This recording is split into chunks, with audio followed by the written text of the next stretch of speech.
Yeah, real sounds of Africa to once again kick off our World Football phone-in.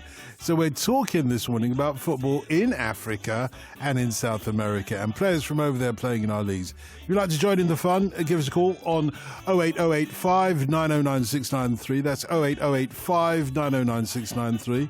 We've got the Oracle of African football with us, Mark Gleeson. We call him the Springbokker Junior. Good morning, Mark. Good morning to you, Dalton. And the Legendino over that side, over in Rio, taking care of any questions on South American football, is Tim Vickery. Good morning to you. Morning, Dalton. Morning, Mark. He's one of our own. He's one of our own. Oh, Mitchell Mansfield, he's one of our own. Yeah, well, we'll find out why Tim is singing that very shortly. Don't worry, we'll find out. Mark, I had no idea either. I had to look around me and think, has he lost it in his old age? Because I've just tweeted a photograph of Tim, you know, sitting by that Sugarloaf Mountain, looking very svelte, I should say. Yeah, I think more specifically, is it still lost rather than has he lost it? Yes, that's a very looking hard. Looking hard. Well, I'm not sure about looking hard. Trying to find that missing mojo. Not sure about looking hard. You know, trying to look cool, and you do look cool. I must admit. The moment I saw that photograph, I thought, well, I'm going to start looking like that when I'm old, like he. Anyway, 0500 0808 5909 693. It'd be great. Yeah, I know I got caught out. It's only the first time tonight. No doubt there'll be many more times during the course of the programme.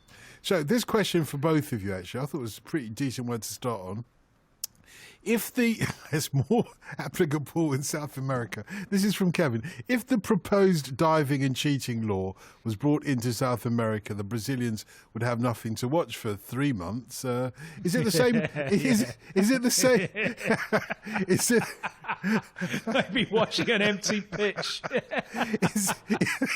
Is it the same in Africa? No, thankfully not. And there was a fear at one stage when we had a lot of South American football on television, and when there was a fair amount of that diving going on. If memory serves me correctly, around the Klinsmann time at Tottenham, Tim, there was the fear that it would sort of permeate through African football, but thankfully it's few and far between. You see the occasional yellow card for simulation in league football here, but not often. Are you saying that people are less likely to cheat in Africa, or is it just not culturally acceptable? Yeah, I'd put it in between, actually. I don't think there's a strong cultural sentiment against it, but it's not part of the game. I think it's something you grow up with. I think it's something you learn from your heroes, or you learn from watching older boys play, and I think it's much more. Players are much more finely aware of the potential of diving in South America and gamesmanship in general than they are in Africa. And this... Can I unleash a theory here? Please do. On why this might be. I think it's strongest in Brazil, and I think it's got a lot to do with the decline of street football and the movement because, I mean, today's stuff, Neymar is a perfect example. He's not a street footballer. He never really has been. All right, might have played informally, but really he's been hot-housed through futsal.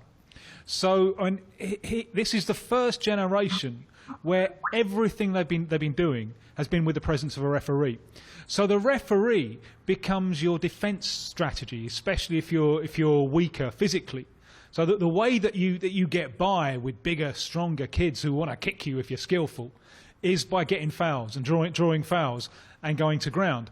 Now, you know, as all of us now of our age, you know, doing kind of informal street park football, you couldn't do that. You know, that's just not an option, because very often there isn't a referee, and you know, the only rule that's ever really enforced in those kind of situations is handball. Apart from that, it's a free for all, and players who come up that way have to learn to defend themselves through other forms. So I'd love to ping this one back to Mark. One of the reasons that it hasn't caught on so much in Africa is that your kind of street informal football tradition is stronger than it is now in many of the big cities in South America and Brazil, because of urban expansion and urban violence, that they've eaten into those spaces. So now it's futsal, diving, or formal football with a referee, diving. Informal football, less diving. Does that theory hold water?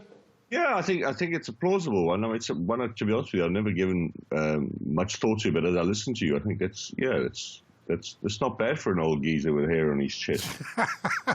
Thank you for reminding us. That's what I didn't say about that photograph that I tweeted. But this is all, the backdrop to this question is, as Timothy has pointed out, Tim in Coventry, that says, with the English FA introducing a retrospective action on diving next season, most British fans appear to support this, and we've heard from your panel before that continental fans' views on simulation are somewhat different. What do the panel think of the possibility of this approach being rolled out by FIFA globally? And he says, P.S. Ironically, the first clear dive I ever saw was in the 60s when an England international player, Franny Lee, of course, of Manchester City, won a penalty against Coventry to the total shock and disbelief of the fans. Do you think FIFA will take this on board, though, Mark, the kind of retrospective action on diving next season? Yeah, I think they do, and I think there's also an epidemic in two other key areas that they really do have to work on. First of all is the tugging and the shoving and pulling around set pieces, particularly corners. And I think what's becoming a worrying trend, and I've seen it quite a lot in Africa recently, is the use of the goalkeeper sitting down, feigning injury to buy time. God, yes. For the coach to get messages on, or for someone else, for someone else to be fixed up. And there was a game we had in the domestic league recently with the goalkeeper, and admittedly he was hurt, but at the same time it was also fairly convenient for the club. He went down 4 different times, adding an extra 10 minutes to the game, but also effectively taking a lot of the rhythm and the momentum out of the opponent who desperately needed to win and who ultimately lost the championship game because of the fact that they didn't do so. And I think if the goalkeeper goes down for a third time and you're having another 5-minute break, surely on the third occasion there should be sort of some rule where he's mandatorily now needs to be substituted, because that I can see is becoming a much more of a disease in football than diving. It's the time wasting, the gamesmanship that the rules allow, particularly that rule that the goalkeeper can be, the game must stop while the goalkeeper receives treatment. What's with all this Alleluia business, Tim? It's gone completely out of hand in South America. That's the goalkeeper doing this. Yeah, but there's no need for Alleluias, though, is there? Just because, it needs to be brought to a stop. Well, I think this I'm with him all the way on this one. Are you getting religious on us tonight? I'm having a religious experience here. It's also someone agrees with me. Yeah, when you hear messianic prophecy, then you are a little bit inclined. Or gosh, this man is on form tonight. Mark, you are on form tonight. We're having goalkeepers here going down with cramp. Goalkeepers with cramp. Just to waste time and to disturb the rhythm of the game. And it's got completely out of hand. And I agree with Mark all the way. Something has to be done about it. Yeah, this is a question for Marcus. As you know, that many of us, not just gentlemen, but ladies as well, will be suffering withdrawal symptoms over the coming weeks as the Premier League comes to a close. So Marcus asked, which players will be in focus during the transfer window? At least that will keep us occupied until the beginning of the new season. From an African perspective, can I start? Yeah, please. Oh, sorry, you broke up there, so I thought there was a bit of a gap in the discussion. Anyway, there's the big guy that everybody's talking about from an African perspective is this Atalanta midfielder, Italian-based African Ivorian international Frank Kessie, who's had the most magnificent season yet again in Serie A. And when you open the Gazzetta every morning or look at it online, in my case, he is the guy that they're all talking about. So they're talking Juventus, they're talking Real Madrid. It's a sort of a transfer on that scale. And I don't think he's a name that many people are aware of, but he's this real sort of he looks a little bit like Fellaini, but I think with a bit more polish, and a bit more of an engine box to box, and a real strength and power about him as he drives it. So maybe sort of a Fellaini in his running style, but without the languidness and a bit of the Yaya Toure about him as well. I think he looks a superb footballer. What's he done this season that there's so much interest in him? Nothing on a winning scale, but I mean just consistently performing in Serie A for a side, Atalanta. I think they finished. I stand under correction here, but I think they're either 5th or 6th. They finished above both the Milan clubs, and they've definitely qualified for the Europa League, if not just missed out on Champions League football, which for Atalanta is certainly I think qualifies as a magnificent season. And Tim, from your side, he's been the man. And Tim, from your side. Well, there's one who's already right in the focus, who is a striker called Luan from Grêmio in Brazil, who there's a lot of press talk about Liverpool signing him up. And I know there's at least one agent wandering around England from club to club knocking on doors saying who will buy. He's a very, very interesting player. And if you remember Brazil's gold medal winning Olympic campaign, he's the fella who saved it. And he didn't play in the first 2 games where Brazil were absolutely dreadful and drew them both 0-0. One of them with Gleeson's lot. They couldn't even get a goal past Gleeson's lot. And then the 3rd game, Luan came into the side and changed the whole thing. What he is, and he's in Liverpool terms, I know that this perhaps isn't the greatest comparison from the point of view of Liverpool fans, he's less Neymar, he's more Nigel Clough. He's less of a kind of dribbler, kind of that kind of wonder kid thing, but he'll play off the main striker usually, knitting things together. He's more of a passer than a dribbler. He's got a lot of skill, scores goals, could score more. I think his finishing under pressure perhaps still needs some improvement. Very clever, lovely vision. He's got more physicality about him than Roberto Firmino, but he's a similar type of player in a way, making you wonder if the Liverpool interest is real. You know, can they fit both of them in the same side, or is this kind of preparation for perhaps Felipe Coutinho leaving them if this interest from Liverpool is genuine? But Luan of Grêmio is getting a lot of heat at the moment, and at the age of 24, I think he wants to go.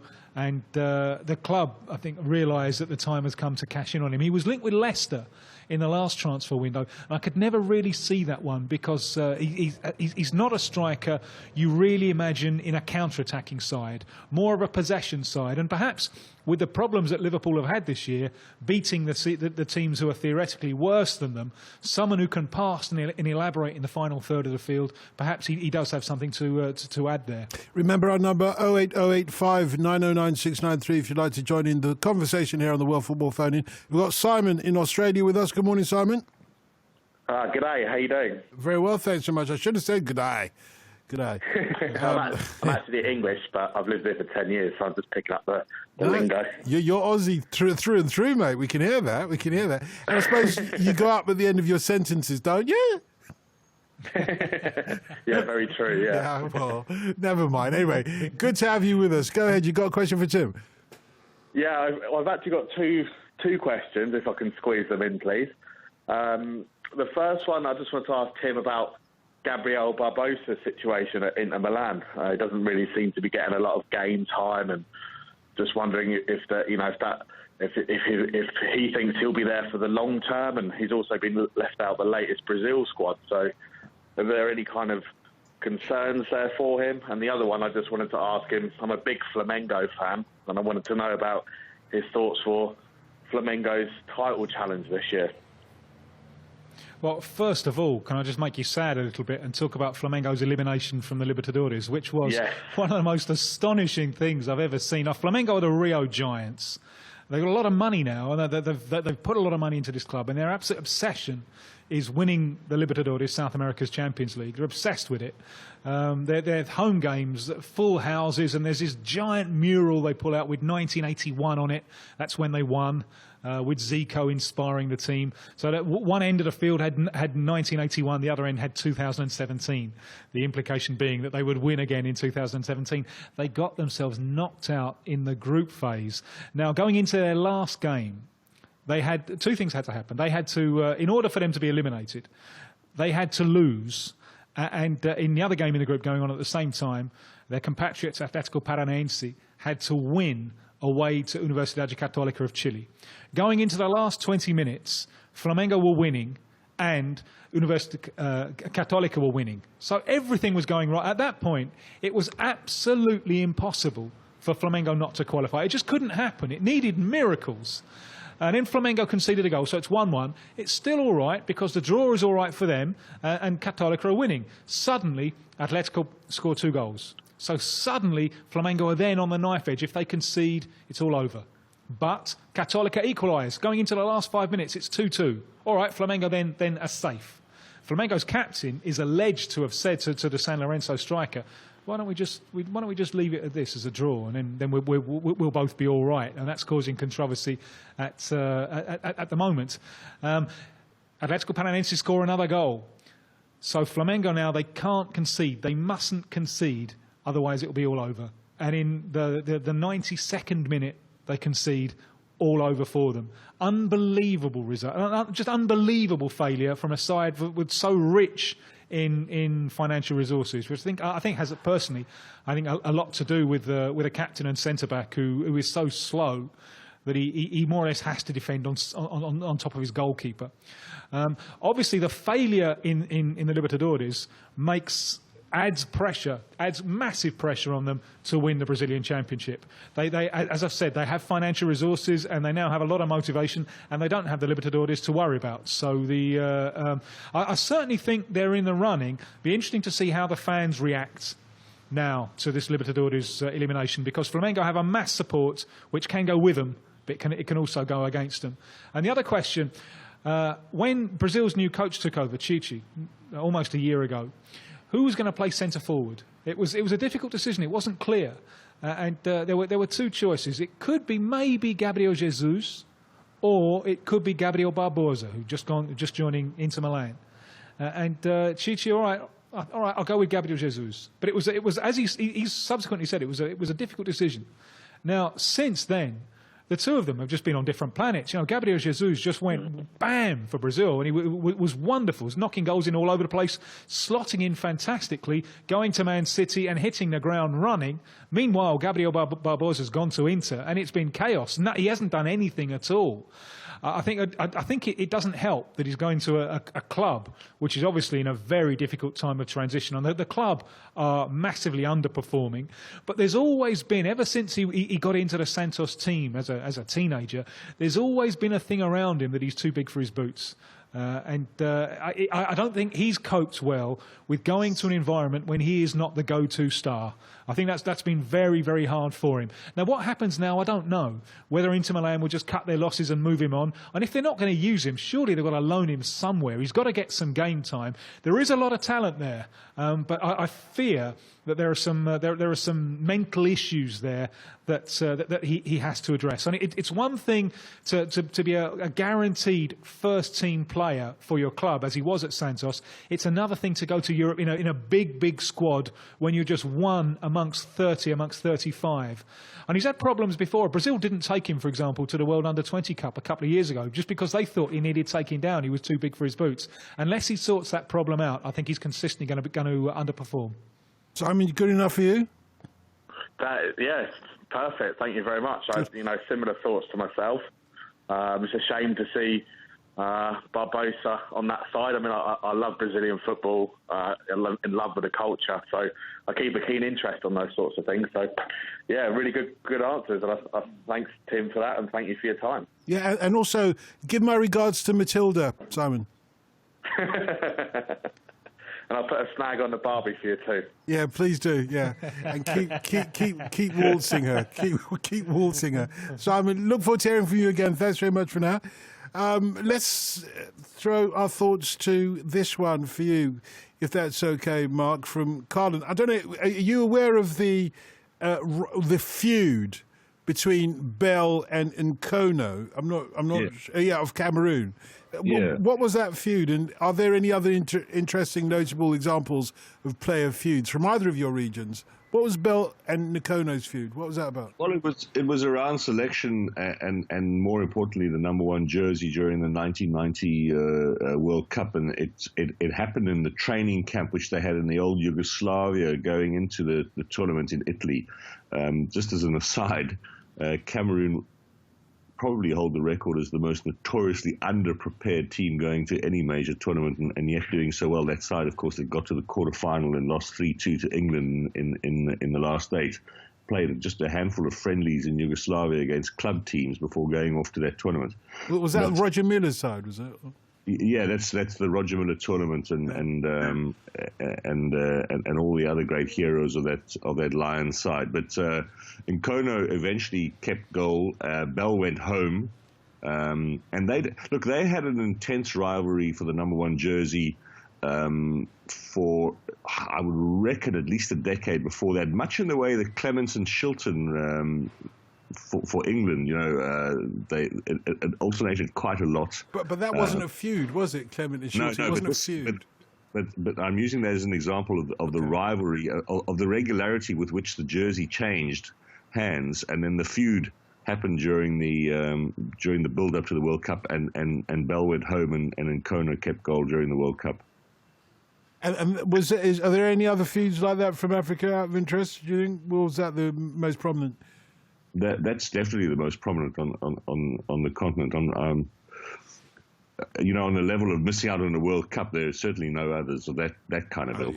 Yeah, no, it's not going to be many on that side. What about in South America? Anything like that from you? Well, there's a few. And how about Maradona and Passarella in the 1986 World Cup? And remember, Argentina won the World Cup in '78. Passarella was the great captain, and he was the dominant figure. You get to '86, Passarella is still there. He's still the captain until it's taken away from him and given to Maradona, who at that stage is a little bit unproven, Maradona. He didn't quite live up to the expectation in '82. So that's a big decision from the coach there, Carlos Bilardo, to give the captaincy to Maradona. Passarella absolutely hated it. Passarella absolutely hated the way that Maradona and his gang would carry on. He thought they were irresponsible. They were going out too much. There was a real feud between them. Now Passarella, although he was there at that World Cup, he didn't actually play. Didn't get onto the field, and the reason is that he suddenly had a kind of stomach crisis, and he lost like kilograms. It was all coming out of all ends, I think. Passarella's father has said on Argentine TV that they honestly think that he was poisoned. And that is a feud. No one does feuds in the lineup quite like the Argentines. I honestly think that the two factions there, a Passarella faction and a Maradona faction. His father has said that they think that Passarella was poisoned to get him out of the team and get carte blanche for the Maradona gang to take over. Which it didn't end up too badly for Argentina, did it? They won the World Cup. Yeah, not too bad. Of course, from my perspective, I suppose it's Freddie Ljungström of Arsenal. He had that bust up with this other Swedish international. I can't remember his name, but the guy with the beard. You know the one I mean. Anyway, let's bring in, just to save my bacon, Gordon in Glasgow. Good morning. Good morning, gentlemen. The first question was for Tim, and it was about Philippe Coutinho. Sorry about the pronunciation, Tim, but I'm not going to attempt it. That's it. 10 out of 10, mate. I was interested to see Jurgen Klopp using him as a deep-lying midfielder to thread the passes through, and I thought it was very similar to the way Pirlo did a bit from a much younger age. He seems to be as comfortable in a 6, 8 and 10 position, and I was wondering if that might help him if he was going to move to Barcelona. It's just I've never seen a player that young being so comfortable in 3 specialist positions. And if I could ask a supplementary question, it would be, as a Scotsman, Celtic have won the league so easily, if they had any examples of that in their regions and if they thought it was healthy for the league in general. That's a good question, actually. For one team to be that far ahead of the other. That is a good question. Can we start with that first, Tim, then we'll come back to the Philippe Coutinho one. What about that from South America, first of all? It doesn't tend to happen too much these days. Because there's a price paid for success here, which means your best players get sold off to Europe or China or the Middle East or something. And it has happened, say, in Uruguay, with only really 2 big teams in Uruguay, Nacional and Peñarol. So they tend to alternate, which I think is a good kind of tie-in with Scotland. It's a little bit like that. But when you've only got one of them, when you've got one on top and the other down, as it is at the moment with Rangers still kind of restructuring or something, no, I don't think it's healthy for the league. And you remember how before, when things were more competitive generally in Scotland, Celtic and Rangers were competitive in Europe, which they no longer are. And quickly with Felipe Coutinho, very interesting that Brazil have called him up for the friendlies coming up in Australia, one against Argentina and one against Australia. And Brazil have more or less they're not picking any of their first team. Not taking any of their first team, with the exception of the 2 China-based midfielders, Gabriel Jesus, who's just coming back from injury and needs some games, and Felipe Coutinho. So I think there's a number of reasons that Coutinho is there, and one is that it's almost like a sop to the Australian public because Neymar's not going, you got Coutinho instead. Another is that I think that Brazil's coach wants to see him in these different positions. At the moment, he plays wide right for Brazil, floating in. But can you use him in that central midfield position, that deeper lying position, because it's a position where Brazil are not particularly strong? So I think that's probably one reason that Coutinho is being included. So me too. I'm very interested to see if long term he can also play in that position. And Mark, in Africa, are there any Celtics out there, teams that are runaway winners of the leagues? I mean, one team rather than two. Yeah, at the moment it's the very famous Mbabane Swallows from Swaziland, unbeaten and runaway winners. I think almost by 20 points in a fairly small league. And the reason why I mention them is that they also, they're from one of Africa's smallest countries, and they've also just got through into the group phase of the Confederation Cup, which is the equivalent of the Europa League. It's a magnificent achievement for a country that's very much a footballing backwater. And here in Southern Africa, everyone's incredibly excited about the progress of this team. It's been around for a very long time with lots of domestic success, but made no impact in African football. I don't think, probably it's sort of the footballing equivalent of Luxembourg or Liechtenstein having a player, having a team in the Europa League group phase. So Mbabane Swallows is your example, Dotton. And Olof Melberg was the other example that I was trying to remember. Anyway, World Football Phoning this morning is on Africa and South America, football from over there and players from over there playing in our leagues. We've got the Legendino over in Rio, and we have got our Springbokker Junior in Cape Town. Any thoughts, please? Do give us a call on 0808 590 9693. Test their wisdom, or their humour as the case may be. Talking of jokes, you might remember a couple of weeks back, one of our listeners, Søren, was emailed us, I think it was last week actually, emailed us to say that he was on his way to Argentina, and yeah, exactly, and he was going to go and catch in the Boca River Plate experience, as it were, and Tim demanded a report. That's what he says here. Yeah, demanded a report. Yeah, it's true. It's very true. That's what he says here on this very long email. When I say long, I think this holds the record for length of emails I've ever received. So I'm not going to read the whole thing out. You can go and check out his grammar later on your own, Tim. I'll come on to that in a moment, because here with us we have one of our own, as you were saying. When you talk about one of our own in the first half hour of this phoning, what did you mean, Tim? Well, I've long had the idea that in order to be called Mitchell, you either had to drum for Jimi Hendrix, of or course. you had to play cricket for Australia. Yeah. But apparently this isn't true, because there's someone with this name who has this tonight makes his debut working on the World Football Phone-In. Has been a listener for years and years and years and years. So he's one of our own. We've groomed him. We have made him. We have made Mitchell Mansfield what he is today. And now we have to accept the consequences. Oh, I thought you were one of the Mitchell brothers. When he was saying Mitchell like that, Mitchell, I thought you were one of the Mitchell brothers, because he said, you had to be a cricketer or you had to be this and that. I was going to throw in EastEnders as well. But anyway, good morning to you, Mitch. How are you? Very well, thank you, Dustin. I previously said that only my mum can call me Mitchell, but I think I might just make an exception for the Legendino. I wouldn't dare call you Mitchell. You know me. I'm calling you Mitch, as it were. So hang on a second. You've been listening to the phone-in for 5 years, and you haven't missed a single one. That is true. Started listening towards the end of 2012. It was the reason I fell in love with radio.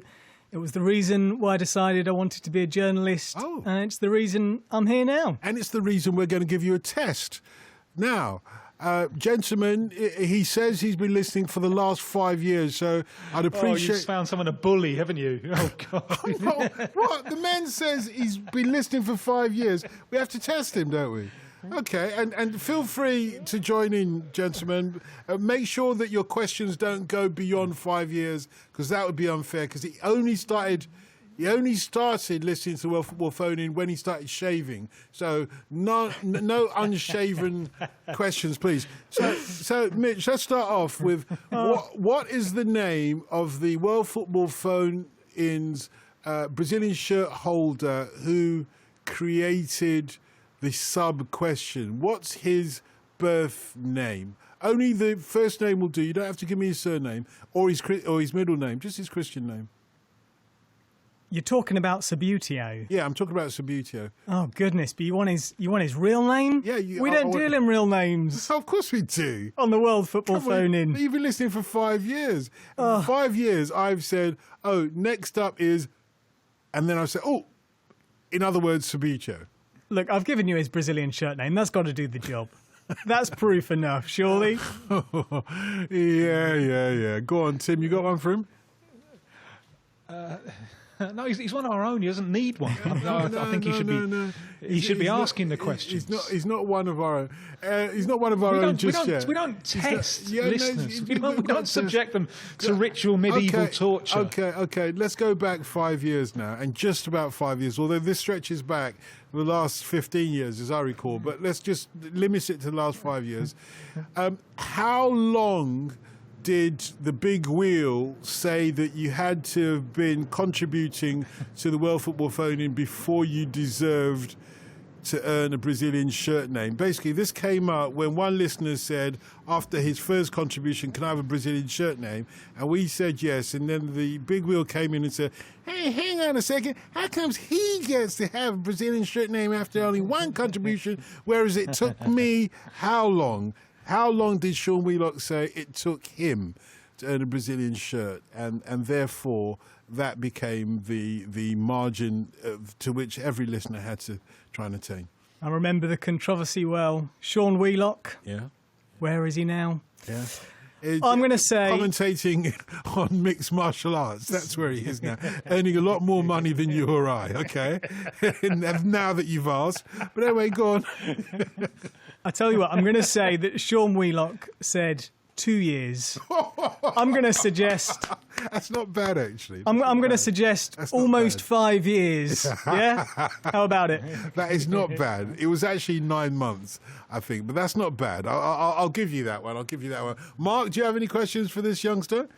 Yeah, what was Wheelock's club? That's a good question. Oh, that is a very good question. See, the thing is, I was arriving just as the big wheel was leaving. I'm not sure if there's a coincidence. But which city in the United States, or if you like, which state in the United States did he always commentate from? I failed you. Dorothy. Okay. I failed you. You failed me. In No, fairness, go on. it was just last week you were getting John good. Arnold's locations This is confused, so true. we can all do it. Yeah, we can all do it. Let me give you a clue. I'm going to Kansas City. Kansas City. That's giving him the answer. No, I'm not giving him the answer. I'm just singing a song.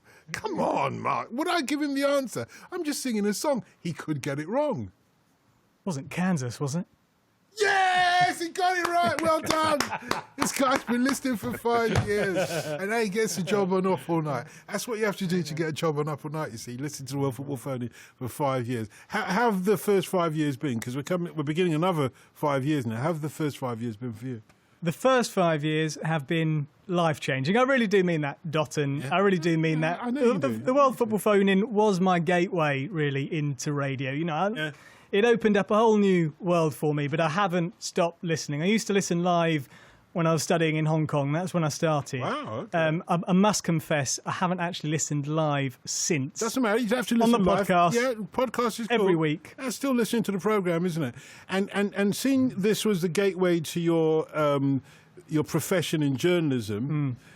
How many times have I corrected your journalism tonight already? I mean, doing it in a friendly, uncle kind of way. How many times, how many corrections have I had to say? How many suggestions have I said to you tonight to improve your journalism? How many tips have I given you? You're learning from the master. How many tips have I given you in that respect? So far, I've made 2 notes from you, Dotton. I can sense the third coming on soon. Yeah, very soon, very soon. How many of those 2 notes are it's time to go and get the biscuits? I did actually contemplate bringing some biscuits with me this evening, but I That's didn't the want to third cause note. offence. That's the third note. Now go out and get some biscuits for goodness sake before I die in here. That's the third note for you, you see. No, Mitch, it's great to have you on board. So, It's a pleasure to be. I expect people told him When he turned up, I expect people told him, you're just going to be making the tea for Dotton. And Dotton said, no, It doesn't none work of that. like No. that. Tim, it doesn't I drink work coffee. like that. It doesn't work like that. You know that. I wish I had that kind of power. No, it's great to have Mitch with us, and we'll find out over the course of the next few weeks whether he's living up to he wants a Brazilian shirt name. I've already told him it's going to take 9 months. Anyway. Dotton, seeing as this is a once-in-a-lifetime opportunity, I can't quickly ask the Legendino a question.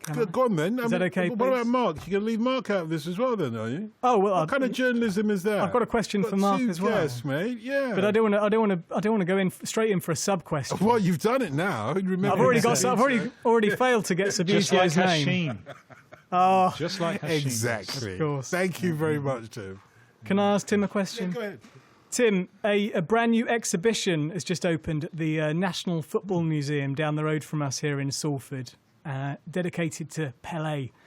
Art, Life, Football is the name of the museum. And one of the things that really strikes you about the museum is his profound connection to Santos. He clearly loved Santos and the club loved him, which I think we sometimes fail to appreciate, certainly here, because we think of Pelé in, of course, the yellow and green and blue. My question is, have Santos failed to capitalise on that and make themselves one of the really big names in international football since? Have they failed to really capitalise on the power of the brand of Pelé and that relationship that they could have really done a lot with? Perhaps, and you have to remember that this comes from a time when players couldn't move as they wanted to. And Pelé was, I think even the government declared him untransferable. And he was kind of stuck there a little bit, although there's no doubt his love for the club. They then had to pay him, which involved Santos becoming the Harlem Globetrotters of football, and they gave up playing the Copa Libertadores, South America's Champions League in the mid-60s, just to go around and play friendlies because they needed that. They needed that revenue to pay him and a very, very good supporting cast. When I first moved over to Brazil in '94, I had the idea that Santos were the biggest club. Exactly because of that. And it came as quite a shock to me to realise, I've made this comparison before, which was has deeply offended Santos supporters, and that really isn't the objective. But they're a little bit like Brighton in that, and Santos is a port city, about an hour's journey away from São Paulo. Now, São Paulo is a metropolis, 20 million. Santos, the population is much, much smaller. So the fact that Santos have historically been able to outperform Corinthians, who are the biggest club from São Paulo, is like Brighton being able to outperform Arsenal. It's an immense achievement from Santos to be able to do this. But obviously, after the Pelé era, they then slumped back a little bit to being a kind of mid-table side with a glorious history. What they've done in recent years that have got them right back on the map is to have a fantastic youth policy. And they have, they've probably had the best youth policy in terms of producing stars of any club in Brazil over the last 10, 15 years. On first, it was Diego and Robinho. Robinho obviously ended up at Man City. And they won the championship that year with a team that didn't have anyone older than 27. Remarkable achievement. And almost all of them were home produced. And subsequently, that they've produced further generations. And Neymar is obviously the best. We just talked about Gabriel Barbosa, who hasn't come off at Inter Milan, but he's another one. So they're still really, I think, punching above their weight, given the fact that the stadium in Santos, it fits less than 20,000, and they have trouble filling it. And sometimes they go into the city of São Paulo, an hour away, to stage games there. And because of their success in the Pelé era, they have a big support base in São Paulo as well. I was there for their game 2 weeks ago when they played in the Libertadores in São Paulo. I was there for that one. But given the fact that their catchment area is really quite small in comparison to these giants of São Paulo, I think that they're still punching above their weight. Now, internationally in general, Brazilian football performs badly. Brazilian football should do much, much better. They should work the international development of the game. It's difficult with a calendar which is the calendar of Brazilian football looks inwards, with these state championships, one for each of the 27 states, which make no sense to an international audience whatsoever. So while Brazilian football in general performs badly internationally, it's difficult for Santos to extrapolate that.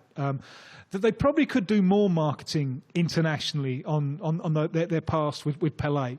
But I think in general that they're still outperforming. I really think it's a remarkable club, Santos, given the size, because this was the big shock to me when I came over, to find out that in comparison with Corinthians, they're really not particularly big in terms of fan base and structure. But they continue to be a mouse that roars, and they become a lion as well. They transform themselves into a lion. I think it's a great club, but it's not. But by nature, it's not a giant one. Okay, and you got a question for Mark? Yeah? I do, actually. The only reason I'm warning you about this is we've got a few questions for you as well from listeners now. Oh, goodness. So make sure it's a good one from Mark, and make sure he can speak for the length of time that Tim spoke for. You might get away with this before 3 o'clock. Well, Tim, firstly, thanks for a great answer. And it's funny you should make that comparison with Brighton. That's actually just where I've come from, covering the club. You're for not allowed BBC to waffle. Sussex. You're not allowed to waffle. Mark is. You're not allowed to waffle. What's your question for Mark? OK, here we go. For Mark. And I suppose Tim can chip in as well if we're Stop sure. waffling. Come on. I thought you were trying to teach me something, Dotson. Just ask Mark the question. Right, here we go. We're going to come to yours. Mark, I'm sure you will have seen, outside of your region, but let's see where it takes us, that in France this evening, 6 clubs were in contention for the title on the final round of fixtures this evening. I've been working so hard on our stories, I haven't actually checked to see who won. Good question. But can you, Mark, remember a situation in the leagues in your region where so many clubs were within a chance of winning the league on the final day? And just on that question as well, Mark, John has texted us saying, I know it's not entirely in your region, but to what extent have you managed to cover the end of the French league? Because there are bound to be many Africans involved, and he'd like you to talk about that as well, if you can. Yeah, well, I know that the South African. Well, first of all, I don't know of a. I don't think there's ever been a sort of a 6 or 7 team pile up at the top of the table in Africa going into the final round of a championship, and one of 7 potential winners emerging as the champion. And but I do know that the South African striker, the brilliantly named South African striker Kermit Erasmus, scored last night.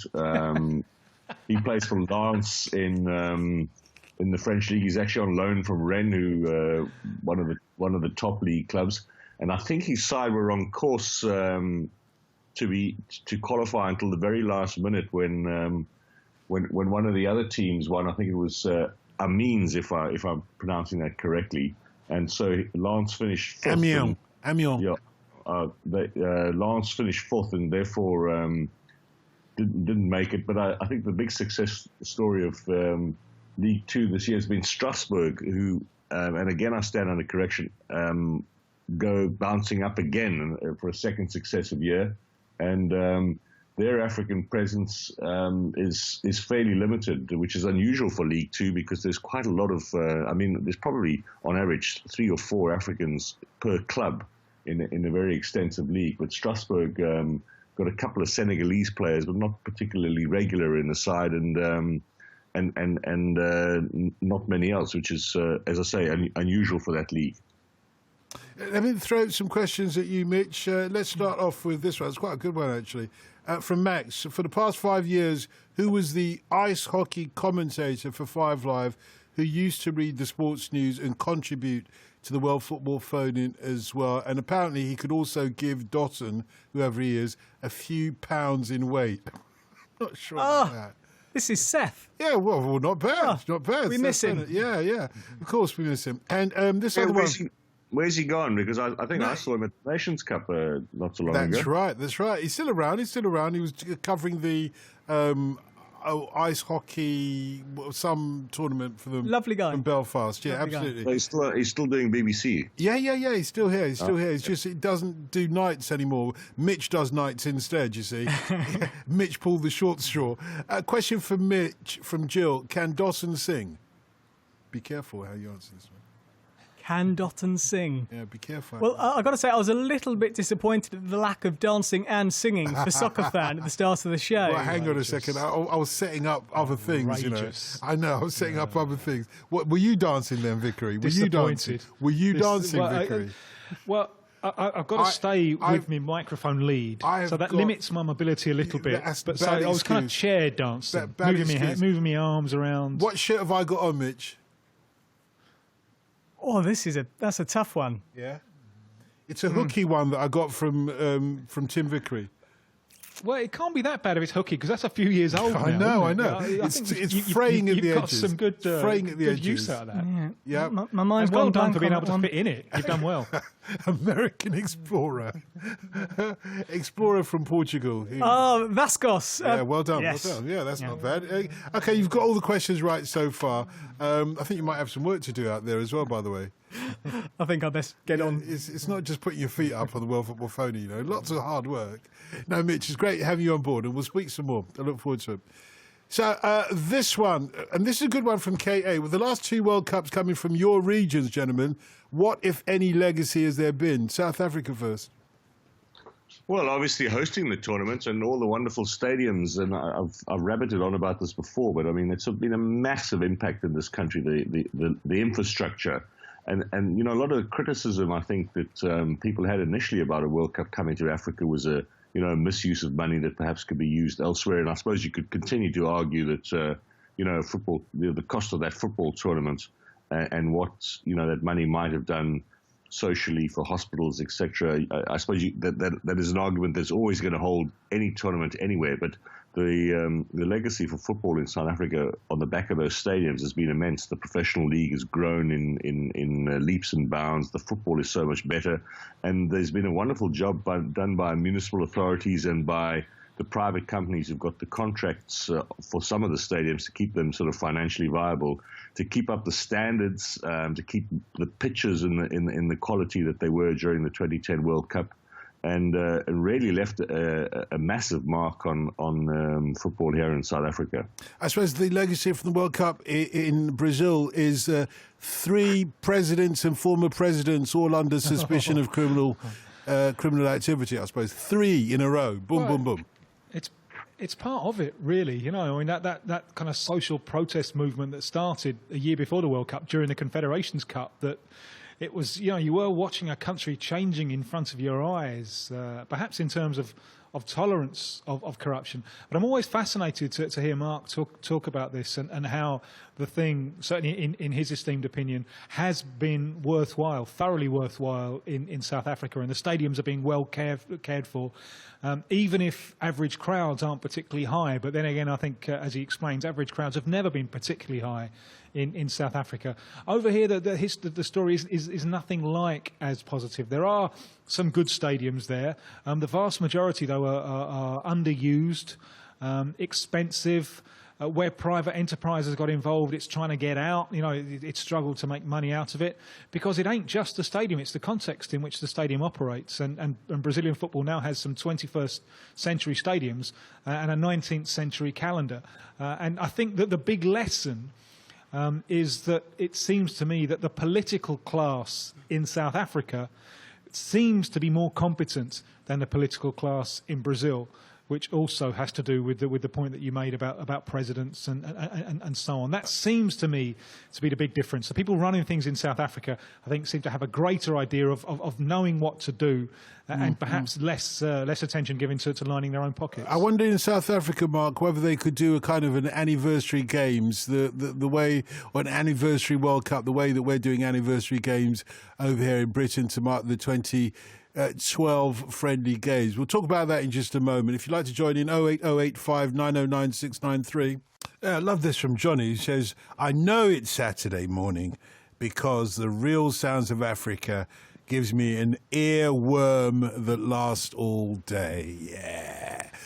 Well, football phone in Africa and South America this morning with Mark Gleeson, who is our Springbokker Junior, and Tim Vickery, who is our Legendino, respectively. I was asking you, Mark, with regards to World Cup legacy and so on, you know, here in Britain, after the Olympics went so well in 2012, we've got anniversary games coming up this year, I think it is, at some point, which is kind of inviting back all those stars that made 2012 so wonderful. I wonder if anybody in South Africa has thought of doing the same thing with regards to the World Cup. It was such a historic, groundbreaking and phenomenal World Cup to many extents, introduced us to the Vuvuzela, amongst other things, in South Africa. And there was a friendly atmosphere to it in that way.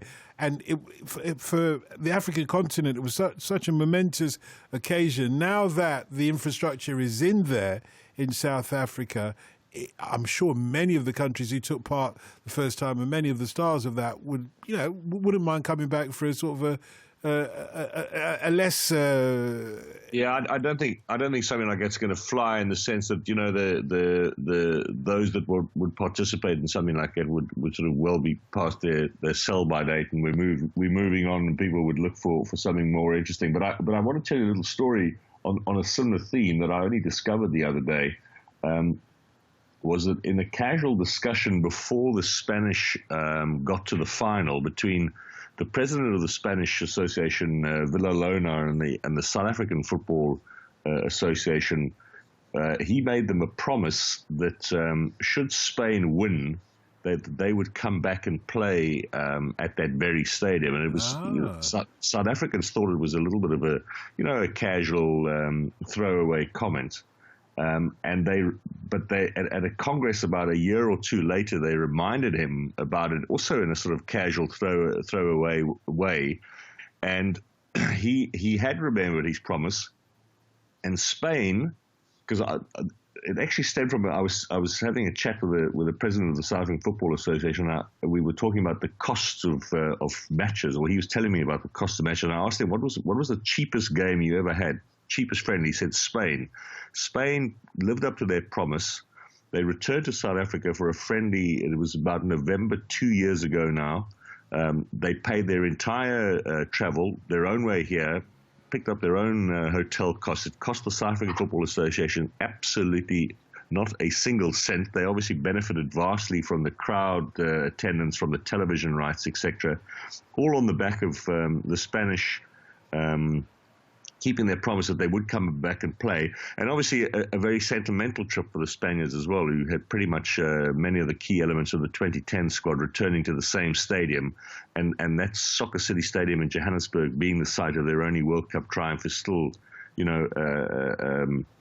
has a massive place in Spanish football thinking. So it's in a sense we've had that kind of anniversary match, as it were, and it didn't cost a single cent. So kudos, in my opinion, to the Spaniards. Yeah, good for them. Well done them. From South America, anything like that? Cheapest friendlies? Does any team do what the Spanish did in that respect, or do they need to? No, that's a lovely story, I think, and that is a symbol, I think, of the international friendships that are formed between fans at tournaments. It's one of the reasons that I defend tournaments. There's a deeply unpleasant side to them. You know, when you get close up, the opportunities that it gives for money to disappear into private pockets. And we had two things, I think, going on in Brazil 2014. One is the demands that FIFA make on how the stadiums have to be. Very specific demands, even for like VIP suites, things like that. That really, in the long-term running of the stadium, aren't particularly important and just aren't necessary. These are unnecessary costs that they put on to the host nation, which is obviously more controversial when that host nation has so many other pressing priorities. But the biggest thing with the waste that went on in Brazil 2014 was not the FIFA side. It was the domestic side. It was the Brazilian side. I mean, it was FIFA that wanted 8 host cities, and that Brazil insisted on 12.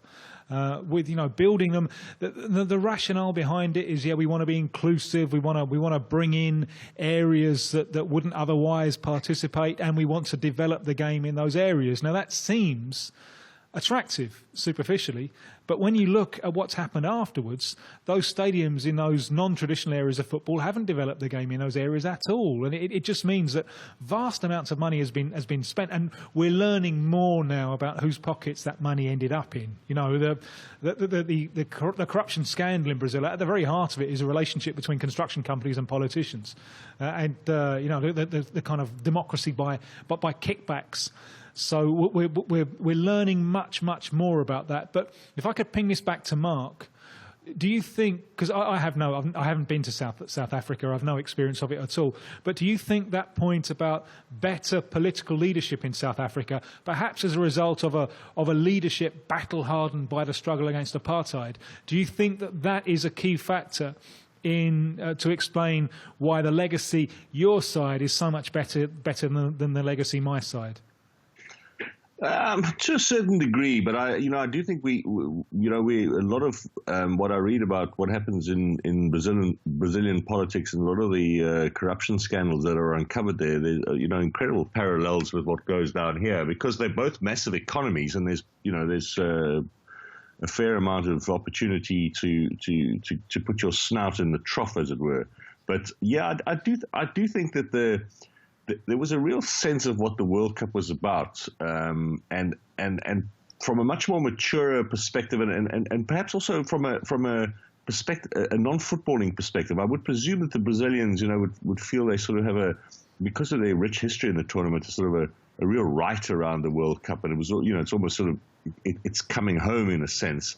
Whereas I think in Africa there was a real deep-seated appreciation of what this tournament could do. How this tournament was leaving a big imprint on the continent and of the continent, and how and what a great vehicle it would be to display many of the continent's positives at a time when Africa, and particularly South Africa at that time, with a high rate of criminality, was getting some really bad press, and the tourism was suffering as a result. So I think there was maybe that's the difference between the politicians, was a real sense of what it could do, as opposed to we're the big football boys. It's only natural that we're doing the World Cup, and it's not something all that particularly special. This is something that we kind of own anyway. Yeah, I think perhaps the best comparison I can think of from what you talking about that kind of social aspect of South Africa is Colombia hosting the Copa America in 2001. It was the first time Colombia had ever done it. And Colombia at the time was kind of almost a pariah state. It was just kind of coming out of the years when it was dominated by the mad drug cartels. There was still the civil war going on with FARC, which was still really strong at the time. And that competition was in doubt right up to the last minute. One of the members of the organising committee was kidnapped. There was kidnapping going on all over Colombia. And there was real fear about Colombia. And Argentina didn't turn up to that tournament. They decided right at the last minute, no, we're not going to go. One Brazilian player, Mauro Silva, he checked into the airport at Rio to go, and then decided he was too scared. He didn't want to go, so he didn't get on board the plane. And there was real fear, and it was a tournament that went very well. And the appreciation that the Colombian public had, that people from all over the continent and all over the world had gone to visit their country. It was almost like people were giving a vote of confidence in their country. It was really deeply touching, and no one in Colombia tried to hide the problems that the country was going through. But everyone was desperately keen to show, there is another side to this place. I remember Medellin Airport is a long way out of Medellin. And one very, very early morning, I got a taxi from the centre to Medellin Airport. And it was a long way, and early in the morning, and the poor taxi driver, he's got up early to earn his crust. And, we're talking on the way to the airport, and we're listening to some local music that he's got on. When we arrive at the airport, he refuses to charge me. He said, I can't charge you. You've come to my country, to see my country and tell people about my country. So I'm not going to charge you. And by the way, this music that we've been listening to, here's the tape. You can take it away with you. You look at Colombia now, and Colombia is a different place. How big a tip did you leave him? Well, I didn't leave him anything. He wouldn't accept it. You didn't leave him a tip? No, he wouldn't. Guys, he wouldn't charge me anything. You didn't leave him a tip? What kind of a man are you? He did it for free. He would have been insulted. I know, but you could have still left him a tip. I tried to give him money. He's saying, I don't want to accept anything. Colombia's made a lot of progress since. And I think that tournament was probably the start. It was a boost of self-esteem. And also all of us who went, this place has so many virtues. It's a good place. And Colombian tourism has done well subsequently. So I think that's the example, perhaps the closest example I can think of to the South Africa experience of a country that, for a very different reason, was almost a pariah against nations and then getting welcomed into the global community. The first time I went to Jamaica, they certainly took the money off me. Didn't give me any tape, but the guy gave me something else. So he said, look, you got anyway, that's another story. It's a true story, actually, and I'm completely innocent, trust me. Anyway, it's true. It's a true story. You and Bill Clinton. Yeah. Let's leave that to one side. Anyway, I landed in Montego Bay in the middle of the night. The less said about that is the better. I was a much younger man at the time. We've got Ashley with us, though. Good morning, Ashley. Good morning, Don. How are you? I'm fine, thanks very much. Speaking to us from Ontario in Canada. Yeah, this is actually my hat-trick phone call, my third time I've spoken to you guys. Hat-trick? So, my hat-trick. You get the match ball tonight, mate. Well, I appreciate it. So I have a question for both Tim and Mark. And right now, obviously, the NHL Stanley Cup playoffs, which is the ice hockey playoffs, are going ahead. It's the round before the final, the semifinals, if you wish. And one of the big traditions of the hockey, the NHL playoffs, is that each series is the best of 7 games, and it really creates a really fun tournament. Obviously, teams can go up 3 games, and there's still a chance that another team can battle back. So my question is for Tim and Mark, what aspects or traditions from any other sport would they implement in football in a hypothetical situation, similar to 7 games in hockey or the green jacket in the Masters, anything that they would bring from other sports into football? That's a good question. Do you want to take that first, Mark? Yeah, I on the refereeing side, obviously video stuff, and I think what's happened in tennis and rugby and things like that, where they've proven that you can make a quick decision, and the drama of putting it up on the big screen and everybody looking, and then the referee making the call, I think has been a wonderful addition to those particular sports. I think the concept of a sin bin, where lesser offences, but particularly gamesmanship and unsporting play, pulling the player back, for example, in a goal-scoring situation, which these days, it used to be a mandatory red, now it's a little bit fuzzier, where they can be dealt with maybe a temporary suspension. I think those are 2 things I would definitely bring in from other sports, and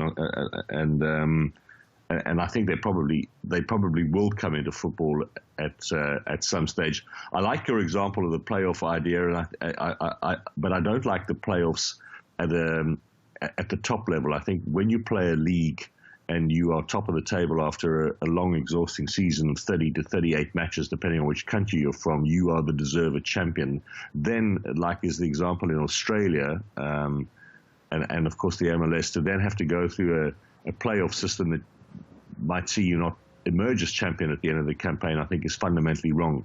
But I do like it at the relegation level, the relegation promotion level, and I think it's been very successful in many, many countries, and we're about to go into that across many footballing markets. The French, the Germans, here in South Africa, there's a whole lot of relegation promotion playoff matches, and I think they do add a wonderful little spark to the end of the season.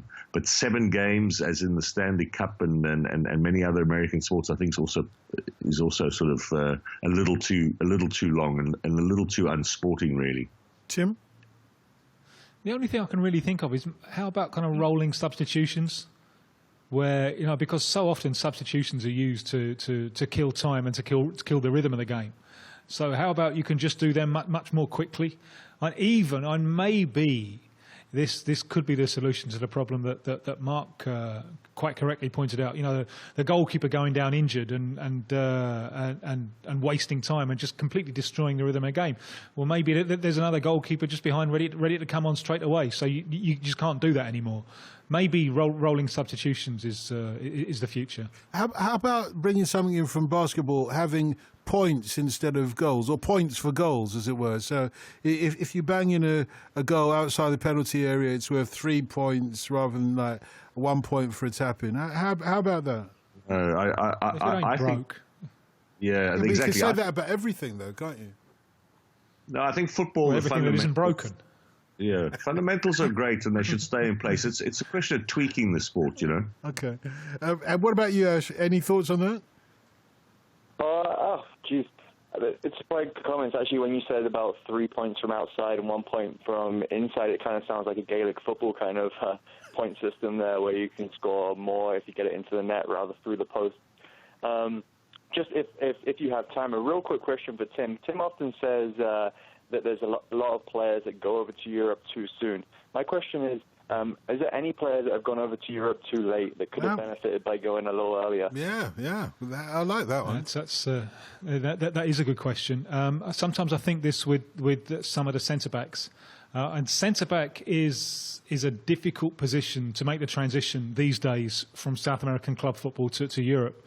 Because the centre-backs here, that they tend to play very, very deep. So, you know, when you want to get them to Europe, you want to play them to play higher up the field. There are two things that they have to go through. One is a positional change, obviously, and the other is that the game in front of them is just much quicker. So, you know, that's a double adjustment they have to make. That's not easy. So I think that makes it a difficult transition. So certainly for the centre backs, I think maybe some of them could benefit from coming earlier. And Barcelona picked up one a couple of years ago now, Marlon from Fluminense in Brazil, and you know they've been through, they've done that work with him. They've got him playing higher up, and I think that you know next year he's got a chance of being a first-team player, because you look at Barcelona now and you're thinking, well, how long can Piqué keep going for? He's looking a little bit sluggish, looking a little bit vulnerable in a team that wants to attack and therefore wants to play a high line. So some of the centre-backs perhaps may have gone a little bit too late. What about from Africa? Because everybody always cites Nwankwo Kanu having gone to Arsenal when he was like 58 years old, or whatever the joke might be. But are there players from over there you think left it a little bit too late when they went over? Yeah, I mean, you take someone like Jeremy, for example. Look, he had a great career. He went on to play for Real Madrid and stuff, but he was, he was well into his mid-20s, I think, when he made it. I mean, it's difficult to pick out a really good African example because the thing about African footballers is that they come so young. JJ Okocha was, he was visiting his brother in Germany when he got signed, and although he was just past his teenage years, you wonder if extra 2 or 3 years under his belt might have helped him in terms of his career profile. And then I suppose the best example of a late starter, although it wasn't a question of coming over because he was in France already, was Didier Drogba, who was what, 22, 23 when he kind of made the breakthrough at Guingamp in Marseille. So, but I think African football is not the forum where you want to look for examples of late starters, because traditionally, of course, they come across. I do get that, but and I was having this conversation actually with my young nephew at Sligo Rovers earlier today about he's around 24.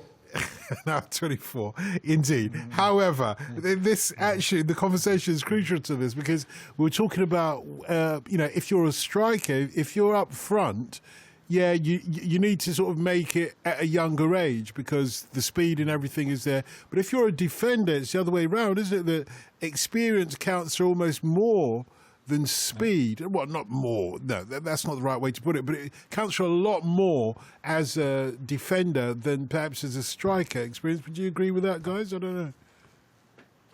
Yeah, I think I would. Yeah, I would. Yeah.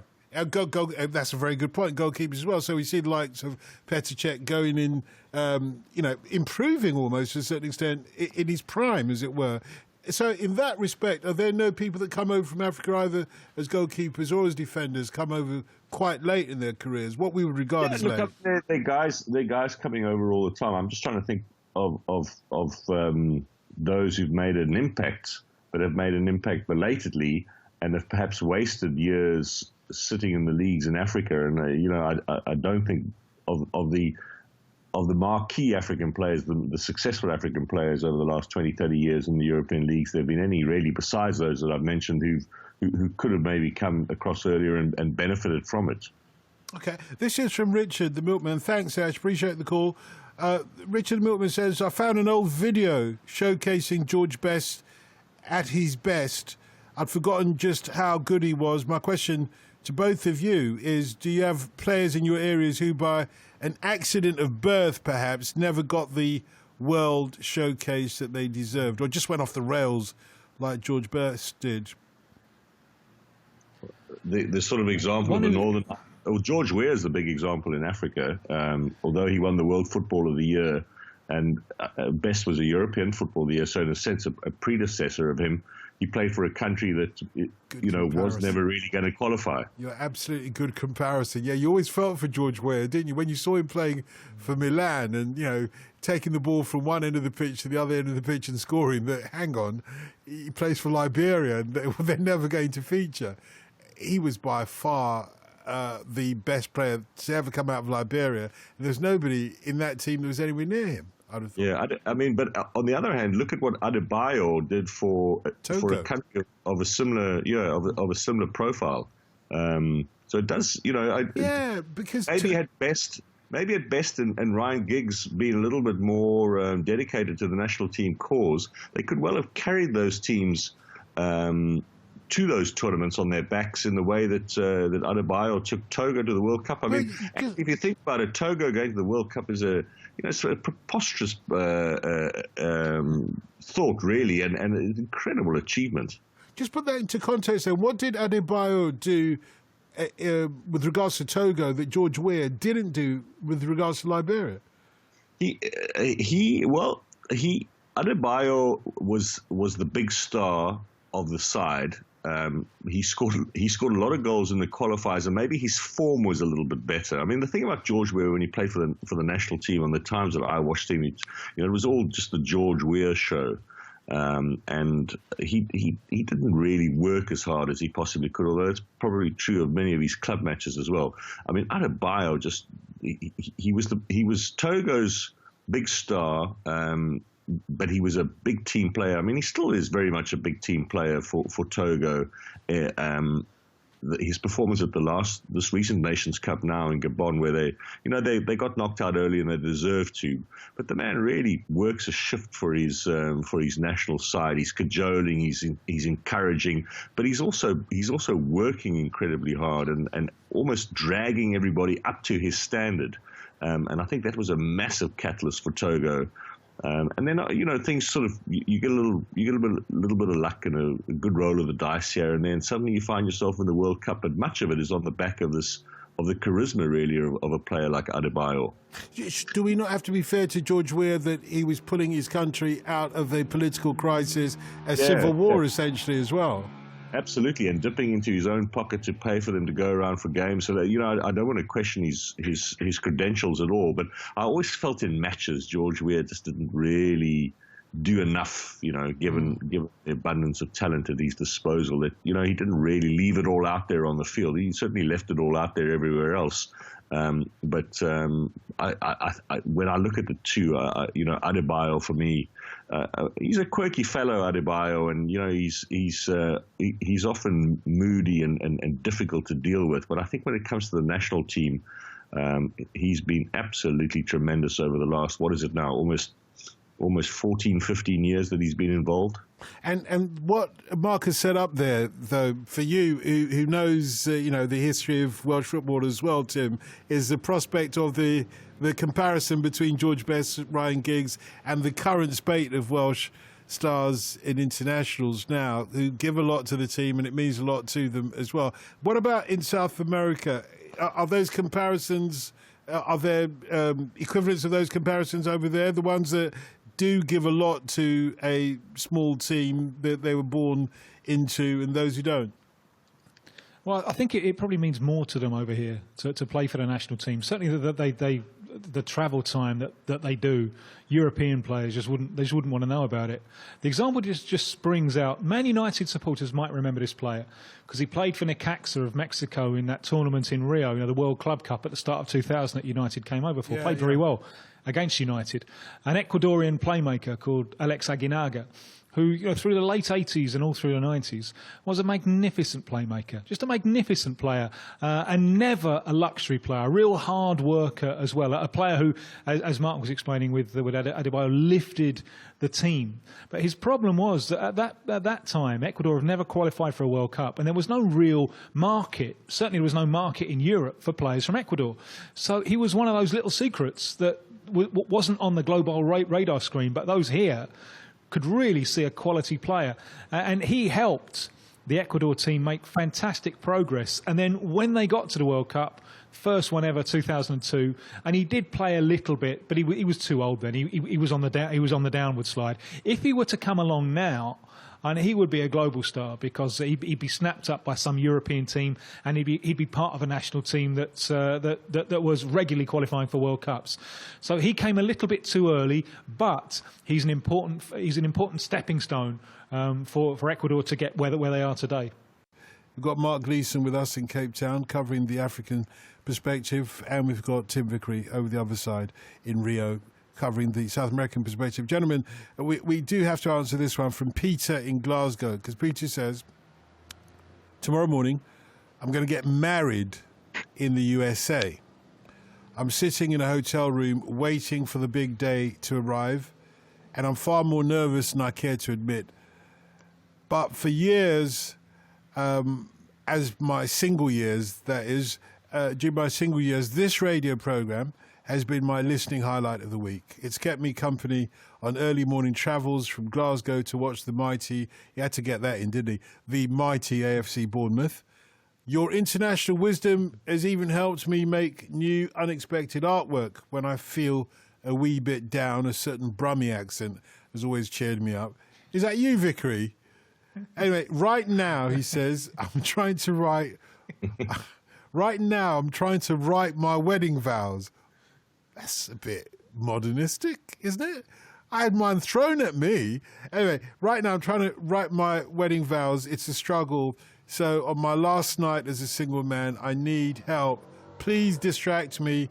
Can you describe, and this is to help him in his writing his wedding vows, can you describe, gentlemen, why you love football? Why is this sport the romance? And you're going to use that comparison. Of course he is. Of course he is. But don't tell his wife, Mark. Don't tell his wife. We're doing this surreptitiously. Anyway, he says he can't wait to listen to the phone in as a married man. But before that, he has to solve this conundrum. And Mr. Gleeson, as you started off questioning it, you can start. Why do you love the sport so much? Well, I like the sport because of the uncertainty and the unpredictability. I don't know if that's the sort of stuff that you're going to stick on a wedding vow. You can't. All the nut jobs that pass through, all the bizarre people that you meet.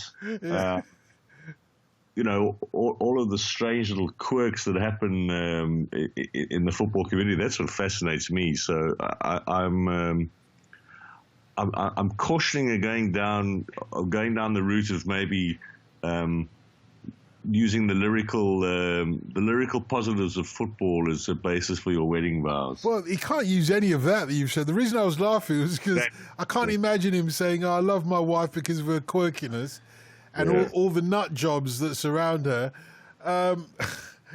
Well, is there one thing that he could use? Is there one thing about your love of football that he could use?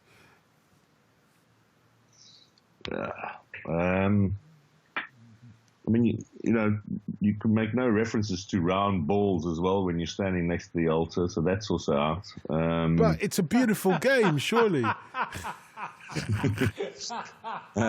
Don't worry. Come on. I was trying to move on from that quick comment. I was trying to move on from that. You didn't have to underline it, Mr. Vickery.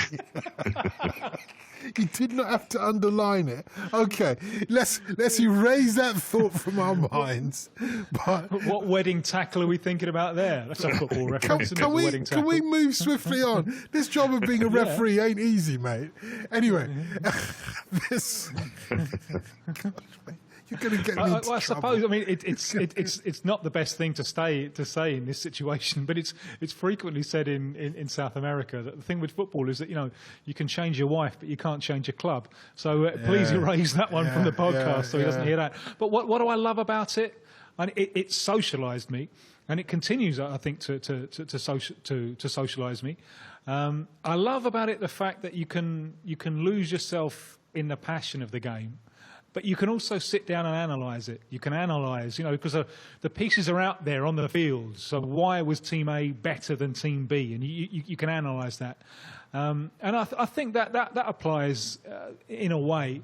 A marriage is a relationship where you can sit down and converse and work things out. But you must have those moments when you lose yourself in the passion of it.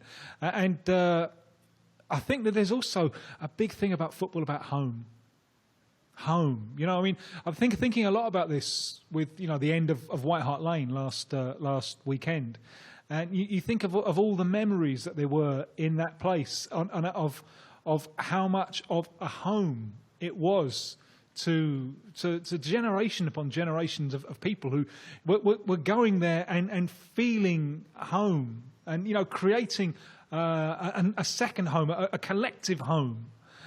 And, a wedding, you're setting up home and you want it to be as magic. You want to have memories of those four walls that are as magic as those that supporters had for generations and generations at places like White Hart Lane. Have I saved it? No, you haven't. No. You haven't. I'll tell you why you haven't saved it, because moments after that final match at White Hart Lane, the diggers moved in and the pitch became, what it is now, which is a dump, really. Anyway, as Luther Vandross would say, a chair is still a chair, even when there's no one sitting there. But a chair is not a house, and a house is not a home when there's no one there to hold you tight. That is what he should be saying. You see, you should take the first half of what Tim says about a home, okay?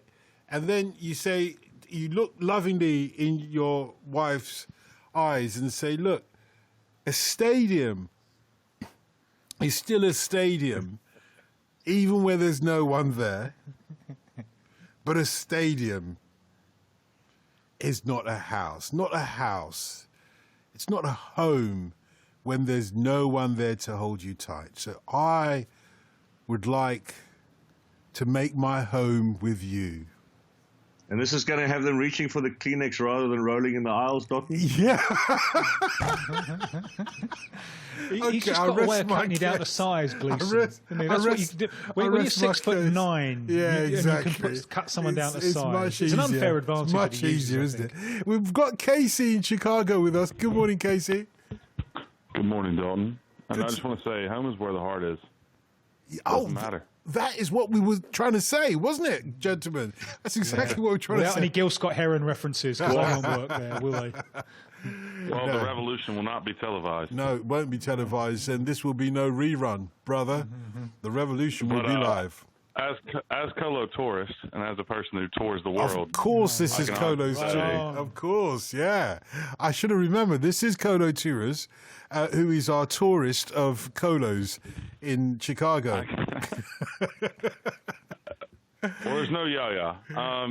But I can honestly say that one of the places that I've found home in my entire life, one of the things that's been constant was the Bowling Ground in Upton Park. I've been there for over 12 years, and I went last year, and I was actually interviewed for the Newham Recorder. So I can honestly say that, the stadium is not there anymore, but it's still, the Bowling Pub and Green Street means the world to me, and will always mean the world to me, even though I've never lived in London. Look, I remember you coming over to go there, and you telling us about it, and I wonder whether the new stadium can't fulfil any of that love that you had for Upton Park. Well, I'll be there. Hopefully, I'll be there at the beginning of next season. I haven't been able to go this season because of just work and being an adult, unfortunately. But I don't know if it will, but we'll see. I mean, as long as the people that I still know that have been going to West Ham way longer than I have and actually knew what the club was when they were born from where I had to learn about it are there, and people that I know and can enjoy. I mean, I don't know if it'll be different, but at the same time, it's kind of different for me than people that live in the area, because if you live in the area, then you have that innate interaction with it, that innate emotional contact with it, whereas me, it's very distant, so but I watch it on TV. But nevertheless, you did have that emotional relationship with the bowling ground, and I just wonder what this new ground has to have for you to have that continued relationship that you felt before. I just don't know if it's the difference between like the innate, like for someone that grew up. So I lived in when I called in the first time, I lived in Sheffield, and I actually worked at Sheffield United. So the Sheffield United supporters, when they go, they have this innate reaction to the area because they grew up there. Whereas for me, as long as the songs are still the same, the acceptance of the people around me are still the same, and the game is still the same, I don't know if it's going to be different than, because it's a new location. You see what I'm saying? Yeah, of course I see what you. Yeah, I totally get it. And half the players won't be the same, and the manager may not even be the same next season by the time you come in. And you're lucky the league. Let's hope he is. What was that, Mark? And I say you're lucky that the league's going to be the same, though, because they didn't play too well at some stages this season. Yeah, Mark, the last season was the season that was very different for me. This season is exactly the same as I remember it. Yeah. I suppose so. But you started off, unfortunately, without your Payet this season. Well, you started off with your Payet, but you lost him halfway through. That made a difference, I suppose, to the team. Yeah, so I called in for our new Payet, which is Manuel Lanzini, the jewel. He's good. He's good. Ask Tim. He got brought up to the Argentinian national team, I think today. And I was wondering if he has any chance to play, which, I know there's a whole lot of talent in that squad, so hopefully he does. Well, we'll have to see. I mean, they still don't have a coach, even though the coach has called up the squad. They still don't have a coach, and the coach is going to be Jorge Sampaoli, who's currently the coach of Sevilla, but he is still the coach of Sevilla. So he's just called up this squad, and the paper doesn't have his signature because he's not able to take over yet because he's still the coach of Sevilla. These are important games for him because obviously the first two games in charge, and Argentina face a fight to qualify for the World Cup. Sampaoli will want to come in and do things very differently from the way that his predecessor did them. There's no place in the squad for Aguero. Quite a few players coming in for the first time, like Lanzini. And one, it seems, significant change is that Javier Mascherano has been included in the squad as a defender. I think it's very likely that Argentina will defend with a back three, with Mascherano in the middle of the back three. Now that opens up space for more creative players to come in. If I can ping this one back to you, because one of the formations that Sampaoli likes is a kind of 3-3-3-1. You got one centre forward, which will be Higuain, and then three lines of three. So you've got your back three there with Mascherano in the middle. Your backup line of three will certainly have Messi. Do you think that Lanzini can play wide, or do you prefer him in a central role?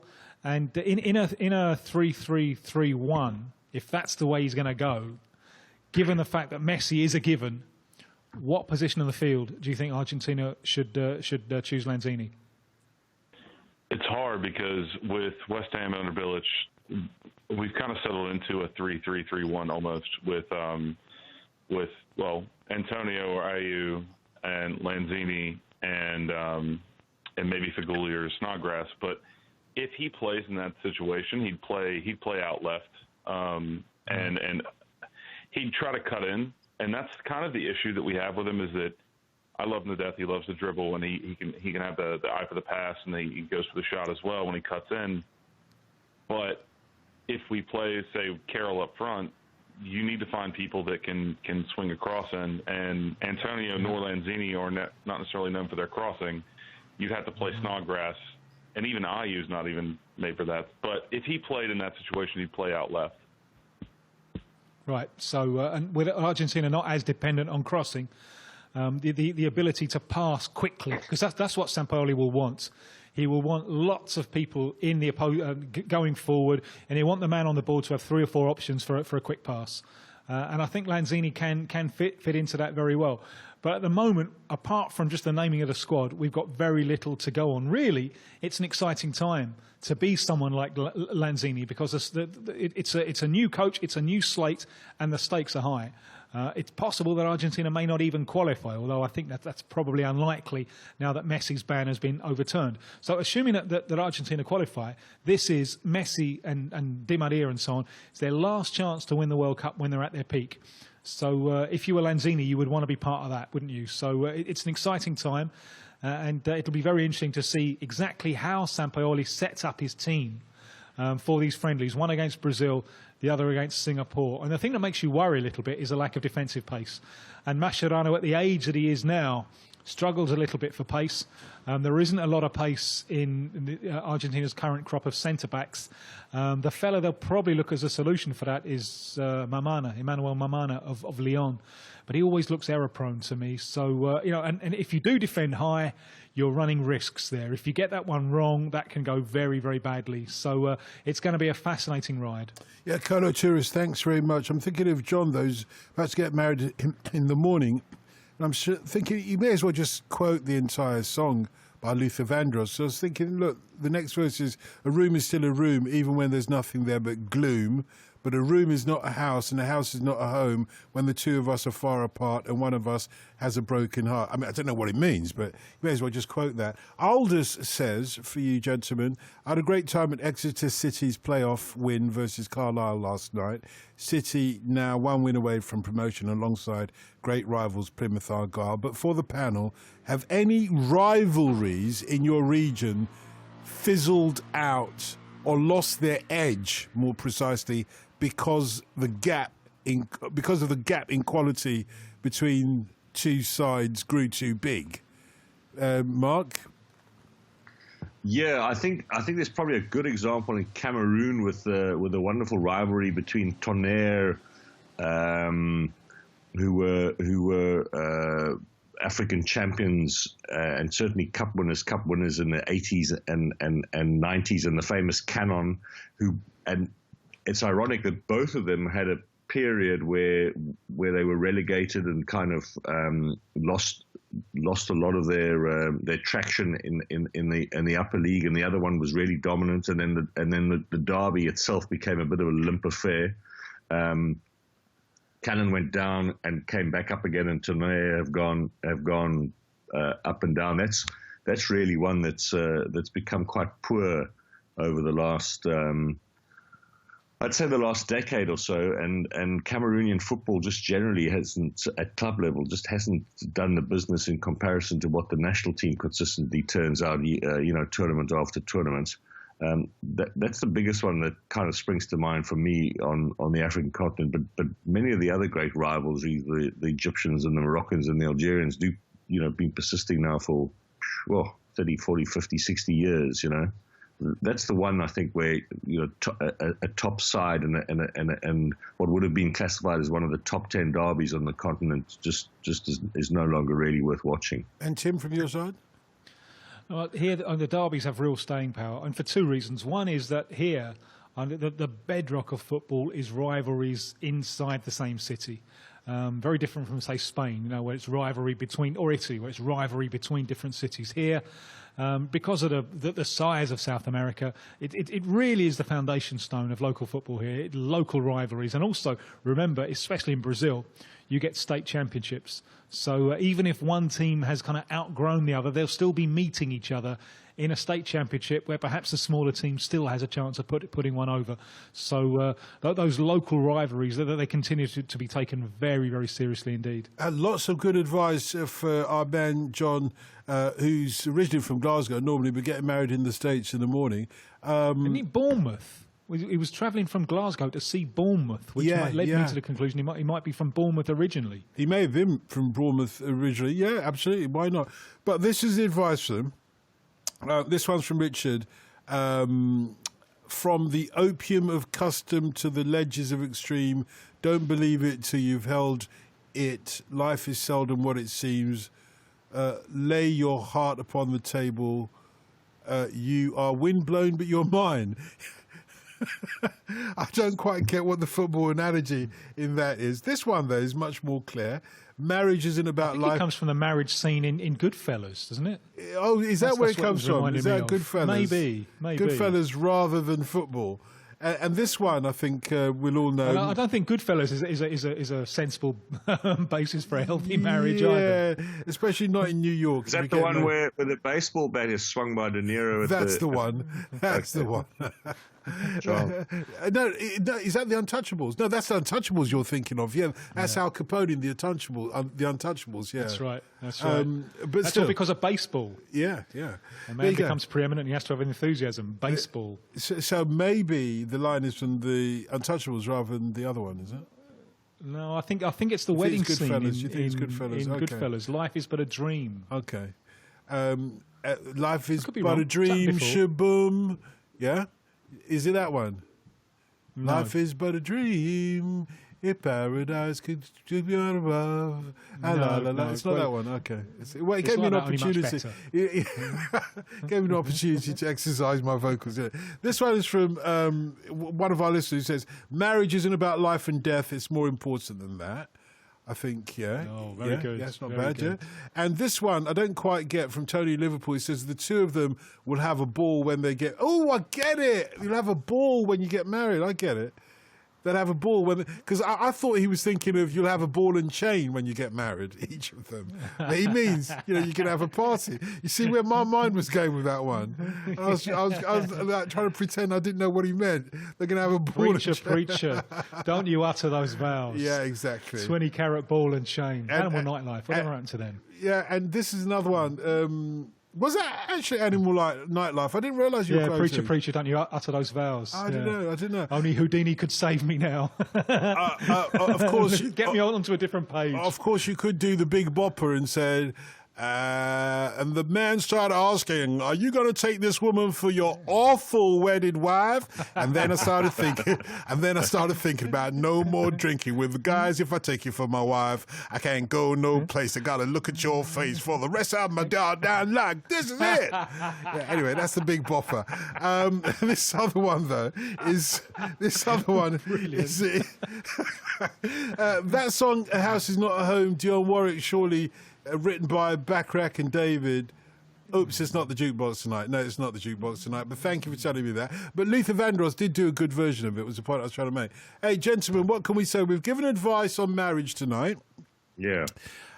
We've also given a young up all night journalist the opportunity to come on air and do our quiz night. Yeah, waffle and do our quiz night. Did do a quiz night. Mark, you're harsh. He did do a quiz night. He did do a quiz cruel. Night. We've done everything tonight. How do you treat your kids, Gleeson? Withering scorn. Mark, thanks very much. Tim, many thanks. All the best. And thanks to all the callers as well. On digital and online. This is BBC Radio 5 Live. bbc.co.uk/5live.